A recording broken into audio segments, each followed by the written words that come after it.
Vous avez tous envie d'avoir quelques renseignements sur les biscuits. Les biscuits, ça reste tout de même un produit de gourmandise, vous allez comprendre pourquoi. Parce que c'est un produit qui est composé de farine, d'eau et de levain, comme tous les produits qui ressemblent au pain ou qui sont issus de la recette du pain. Et puis pour le rendre plus agréable, et parce que nous avons un goût particulier à la fois pour le sucre et pour les matières grasses, le sucre qui est un goût naturel et les matières grasses qui exhaustent le goût du sucre et qui nous donnent envie d'en consommer plus, progressivement, on a rajouté dans cette recette, depuis la nuit des temps, au choix de la crème, des œufs, du lait, du sucre, du chocolat et désormais tellement de fantaisie et tellement d'ingrédients qu'on compte aujourd'hui dans les supermarchés français environ 630 variétés de biscuits.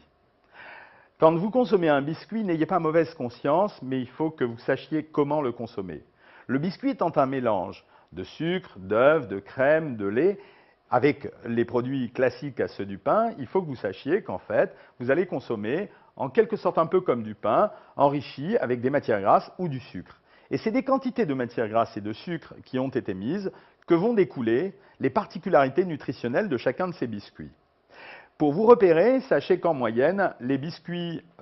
respectent une portion d'environ 5 à 25 grammes, qu'il est raisonnable d'en consommer environ entre 30 et 50 grammes par jour selon la situation nutritionnelle dans laquelle on est, et qu'en fait, la moyenne de tous les biscuits, si j'avais envie de le dire comme ça, c'est grosso modo de valoir entre 5 et 6 calories par gramme de biscuit. Donc ça veut dire que c'est un produit que vous pouvez consommer au moment où vous consommez du pain, par exemple le petit déjeuner ou le goûter pour les enfants ou les collations pour les femmes au travail, en sachant que chaque fois que vous le consommez, c'est un produit fait avec un peu de graisse et un peu de sucre, que chaque gramme de produit que vous absorberez contient environ 5 calories à 6 calories par gramme et que donc il faut être modeste sur la ration.